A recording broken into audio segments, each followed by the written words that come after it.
بسم الله الرحمن الرحيم السلام عليكم ورحمة الله وبركاته كلهم وعنا مالونا كسرنا داوديال ومعلومة جماعة تاريخنا أي تاريخ لحية تبانكا بشا جنايو سنة الوضع كل لحية لباتنكا وفقسن تضبية لباتنكا بشا رجب سنة كنا فربقلا فرتني تضبية هجرية كسو دوادا برامجكا وراركا مانتو أن كوكسو قد بندونو wararkii dhacdooyinkii ugu dambeeyay dunida ka dhacay saacadihii aynu soo dhaafnay ilaa iyo daqiiqadan qodobada aad maanta ku daawan doontaan barnaamijkana waxaa ka mid ah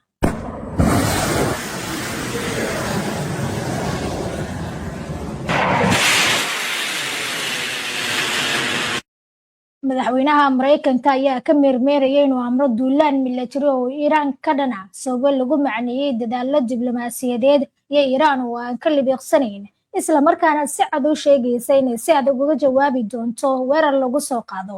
mas'uuliyiinta ciidamada Iiraan ayaa tilmaamay in Trump ay ka qaldan tahay Venezuela iyo Iiraan iyagoo wacd ku maray in saldhigyada iyo danaha Mareykanka ee gobolka ay holci doonaan haddii la soo weeraro haddaba 20 maalmood oo ay socdeen barnaamijyada Iiraan ma waxay ku dambeyn doonaan xakameyn mise burbur maxayse tahay ikhtiyaarada ay Teheraan haysato warbixin iyo falanqeyn arrimahan ku aadan ayaan kugu soo gudbin doonaa qaybta dambe ee barnaamijka ee xubinta falanqeynta wararka kalena waxaa ka mid ah isla Iiraan laamaha ammaanka oo shaaciyay inay xireen 3,000 oo qof oo qayb ka ahaa barnaamijyada Mareykanka oo weli ciidamo iyo agab dagaal ku soo daldalaya gobolka bariga dhexe dagaalo faraha looga gubtay oo ka socda gobolka Kordofan ee dalka Suudaan ku dhawaad 20 qof oo dhimasho dhaawac uu ka soo gaaray dagaalo culus oo ka dhacay koonfurta wadanka Chad iyo madaxweynaha iyo ra'iisul wasaaraha Soomaaliya oo goor dhaweyd gaaray magaalada Laascaanood dhammaan wararkan oo faahfaahsan iyo qodobo kale iyo wixii warar ee degdeg ah ee soo kordhay inaynu hawada ku jirno ayaan idinku soo gudbin doonaa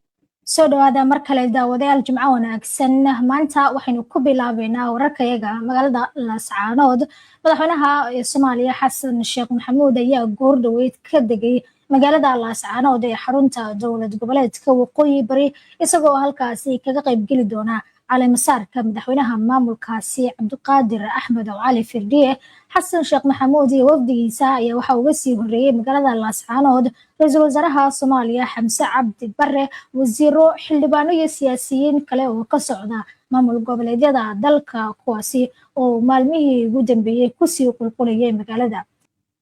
ammaanka ayaa aad loo adkeeyay waxaana goor sii horeysay oo maanta ah maamulka Waqooyi Bari uu ku dhawaaqay in muddo 48 saacadood ah la joojiyay isu socodka gaadiidka guud ahaan deegaanada maamulkaasi soo gali jiray ama kuwa ka bixi jiray sababo lagu macneeyay amniga oo aad loo xoojinayo wixii wararka dheeraada oo arrimahan ku aadan waxaan idinku soo gudbin doonaa barnaamijyadeeda dambe hadduu eebaydmo imkana aynu eegno colaada wadanka Suudaan halkaasi oo lagu soo waramayo in dagaalo xoogan ay weli ka socdaan gobolada Kordofan ee koonfurta wadanka Suudaan iyadoo xaaladda bini'aadantinimada ay si xawli ah uga sii darayso gaar ahaan gobolada Darfur ila wareedyo deegaanka ayaa sheegay in dagaalada xoogan ee Kordofan iyo balaarinta gacanqaynta ciidamada gurmadka degdega ah ee RSF ee Darfur ay sababeen cunno yaraan daran oo dadka soo wajahday taasi oo ku qasabtay qaar ka mid ah dadka deegaanku inay ku noolaadaan cunista haragga xoolaha iyo qolofta looska si ay u badbaadaan dhanka horumarada military ee dagaalkan dhaqdhaqaaqa shacabka uu hogaaminayo garabka Cabdilcasiis Al-Xilo ayaa sheegay in isbahaysiga tasciid ee ka kooban dagaalamayaashooda iyo xogaga RSF ay weli si buuxda u maamulaan magaalada Habeela ee koonfurta gobolka Kordofan isla markaana ay gacanta ku hayaan galitaanada magaalada muddo ku dhow 2 sano bayaanka maanta la soo saaray iyo ku sheegay in isku dayadii ugu dambeeyay ciidanka Suudaan ay ku doonayeen inay horey ugu raqaansadaan ay fashilmeen ayna u geysteen khasaare naf iyo qalab military ba isugu jira isla bayaanka ayaa lagu sheegay in isbahaysigu sii ballaarinayo howlgallada jihooyinka kala duwan iyadoo lagu andacooday in qabsashada magaalooyinka Kodogli iyo Dilinji ay tahay arrin waqti ku xiran dhanka kalena ila military oo u hadlay ciidamada dowladda Suudaan ayaa sheegay waxayna warbaahinta u sheegeen in dagaalo culus ay ka dhaceen nawaaxiga Habiila iyadoo ciidanku ay ku jiraan heegan buuxa. Ilwareedyadu waxay sheegeen in ciidanku ay horumar ka sameeyeen hareeraha Habiila isla markaana ay kordhiyeen cadaadiska ay saarayaan xoogaga RSF ayna soo rideen diyaarada aan duuliye lahayn oo RSF ay leedahay oo fulinaysay sahmin iyo sidoo kale duqeyn ku wajahan magaalada Al Ubayd. Sidoo kale dagaalo xoogan ayaa laga soo wariyay wadada isku xirta Habiila iyo Dilinji iyadoona ciidanku ay isku dayayaan inay jabiyaan godoominta saaran magaalada Dilinji. Suudaan waxay ku jirtaa dagaal culus oo u dhexeeya ciidanka militariga dowladda iyo sidoo kale kuwa RSF oo ku dhawaad 3 sano soconaya kaasi oo sababay dhimashada 10,000 iyo barakaca in ka badan 11 milyan oo qof intooda badanna ay ku nool yihiin xeryo noloshooda ay aad u liidato isla markaana ay ka maqan yihiin adeegyada aasaasiga ah ee nolosha muhiimka u ah.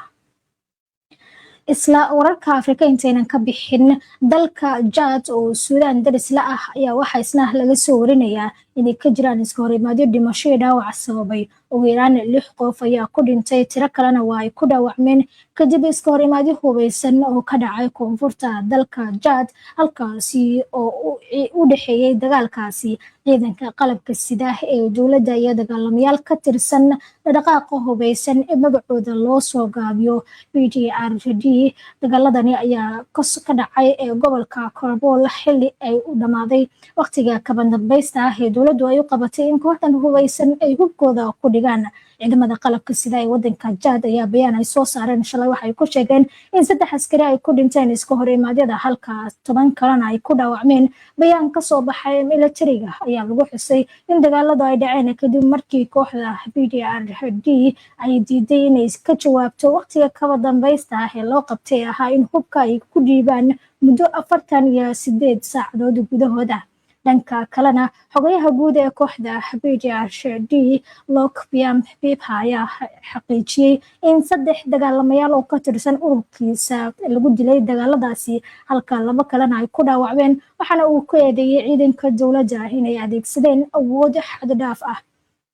dhaqaaqa PDRD oo la aasaasay sanadii 2003 ayaa ka hana qaaday koonfurta wadanka Chad waxaana uu ku baaqay isbedel lagu sameeyo nidaamka siyaasadeed ee wadanka ka jira isagoo adeegsanaya halgan hubeysan. Chad ayaa muddo dheer la kulmaysay weeraro iyo kacdoon ay fuliyaan kooxo hubeysan oo mucaarad ah kana soo horjeeda nidaamka wadanka ka taliya kuwaasi oo mararka qaar gaaro duleedka caasimadda N'Djamena ee wadanka. Khubaradu waxay sheegayaan in dagaaladani soo noqnoqday ay muujinayaan nuglaanta xaaladda amniga iyo caqabadaha weli horyaala dowladda dhexe ee ku aadan xakameynta gobolada fogfog xaaladahooda.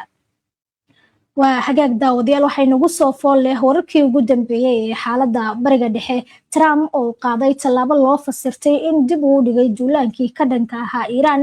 balse noqon karta mid marin habaabin ah. Iiraan oo gantaaladeeda ku sii jeedisay saldhigyada Israa'iil iyo Mareykanka ee gobolka. taliyihii hore ee ciidanka ilaalada kacaanka islaamiga ah ee Iiraan ee magacooda loo soo gaabiyo IRGC islamarkaana xubin ka ah golaha danta qaranka ee dalkaasi Muxsin Razai ayaa fariin kulul waxa uu diray madaxweynaha Mareykanka Donald Trump isagoo uga digay weerar lagu soo qaado Iiraan. waraysi uu siiyey telefishin ee Muxsin Razai waxa uu ku yiri taliyayaasha military waxay ku jiraan heegan buuxa. haddii cadowgu qaado tallaabo kasta waxaan ka jawaabi doonaa jawaabta burburinta ah isaga oo tilmaamay in sababta ay taliyayaasha military uga qaybgeli waayeen aaska dadkii ku dhintay rabshadihii u dambeeyay ay tahay inay ku jiraan xaalad diyaar garow dagaal ah. Razai hadalkiisa ku sii daray markaan arko wejiga Trump waxaan xusuustaa ciidankii Hitler ee ku dhacay dabinkii barafka ee Ruushka isagoo sii raaciyay ma ogola inay fahmaan wadanka ay la macaamilayaan. taliyihii hore ee IRGC ayaa si toos ah ula hadlay Trump isagoo oo ku yiri ma u maleynaysay inaan aqbali doono codsigaaga xabad joojinta haddii aad qaato weerar kooban dib isugu laabo haddii kale ma jiri doonto saldhig ammaan ah oo gobolka ku yaala. isla wararka Iran telefishinka Iran ayaa maanta sheegay in kumanaan qof ay ku tilmaantay argagixiso ama ay ka qayb qaateen rabshadaha mudaharaadyada socday 3 toddobaad la xiray halka ergeyga Mareykanka Stephen Witkoff uu xaqiijiyay in maamulka Mareykanka uu xiriir la leeyahay Tehran si loo joojiyo waxa lagu sheegay filinta dilalka telefishinka Iran oo soo xiganaya ilaa amni ayaa xaqiijiyay in xariga 3,000 oo qof oo ka tirsan waxa argagixisa ama ka qayb qaatay rabshadaha mudaharaadyada iyadoo Tehran ay sheegtay in kooxaha argagixiso ay bedeleen dibadbaxyadii rabshado taasi oo keentay dhimasho ka dhex dhacday booliiska iyo ciidamada ammaanka inkastoo xiisada u dhaxaysa Mareykanka iyo Iran ay sii korortay kadib hanjabaado weerar military oo Mareykanku jeediyay maalmihii lasoo dhaafay ergeyga Mareykanka Stephen Witkoff ayaa carabka ku adkeeyay waxa uu ku tilmaamay dilal iyo xukuno toogasho ah inay istaageen shabakada wararka Mareykanka ee Axios ay soo xigatay 5 ilo oo Mareykan ah Israa'iil ah iyo sidoo kale kuwa Carbeed oo xogaal u arinta kuwaasi oo sheegay in madaxweynaha Mareykanku uu dib u dhigay bilaabista weerar military oo ka dhan ah Iran iyadoo aqalka cadna uu la tashiyo gudaha ah la yeelanayo xulafada oo kuna saabsan waqtiga howlgalkan iyo in uu keeni karo xasilooni darro ku timaada nidaamka ikhtiyaarka military ee ka dhanka ah Iran ayaa weli miiska saaran xilli ay la tacaalayso dibadbaxyada socda balse go'aanka Trump ee ah inuu sugo ayaa ka turjumaya hubanti la'aan qoto dheer oo ka jirta maamulka iyo xulafadiisa ku saabsan cawaaqibta tallaabadaasi ka dhalan karta iyo jawaab ballaaran oo laga yaabo inay dhaliso colaado inkastoo weerar military uusan hadda u muuqan mid degdeg ah ilo Mareykan ah oo arrintan ka warqaba ayaa u sheegay shabakada Axios in qof waliba uu ogyahay in Trump uu diyaar u yahay inuu riixo badhanka macnaha inuu dagaal bilaabo sida uu qoray wargeyska The Wall Street Journal saraakiisha Mareykanka ayaa sheegay in madaxweynaha Mareykanka lagu wargeliyay weerar ballaaran oo Iran lagu qaado inuusan u badnayn in uu keeno ridista nidaamka hadda talada haya isla markaana uu sii hurin doono dagaal ballaaran oo ka qarxa guud ahaan gobolka Bariga Dhexe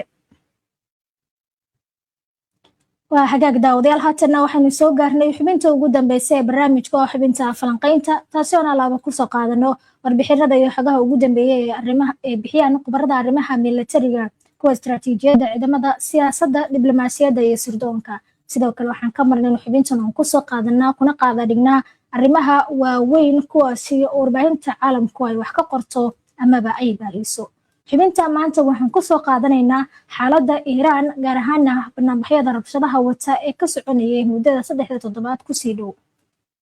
haddaba 20 maalmood oo ay socdeen barnaamijyadu ma waxay ku dambeyn doonaan xakameyn mise burbur waxay yihiin ikhtiyaaraadka ay Iran haysato dibadbaxyadii ka qarxay Iran qiyaastii 20 maalmood ka hor ayaa loo arkaa isbedel weyn oo ku yimid masraxa siyaasadda ee Iran maadaama ay markii hore ka bilaameen cabashooyin dhaqaale oo ka dhacay suuqa weyn ee Tehran kadibna ay isu rogeen kuwa leh ujeedooyin siyaasadeed iyo kuwa caalami ah taasi oo sii kordhisay xiisadda gobolka kadib hanjabaadaha Mareykanka ee ku aadan weerar lagu qaado waddanka Iran dooda ay ka qayb qaateen khubaro kala duwan oo laga baahiyay telefishinka Al Jazeera ayaa looga hadlayay dhowr su'aalood oo muhiim ah kuwaasi oo ay ka mid yihiin ma ku guuleysan doonaan mas'uuliyiinta Iran inay xakameeyaan dibadbaxyada sidii hore ugu xakameeyeen kuwa la mid ah mise dibadbaxyaasha wadooyinka ka socda ayaa waxa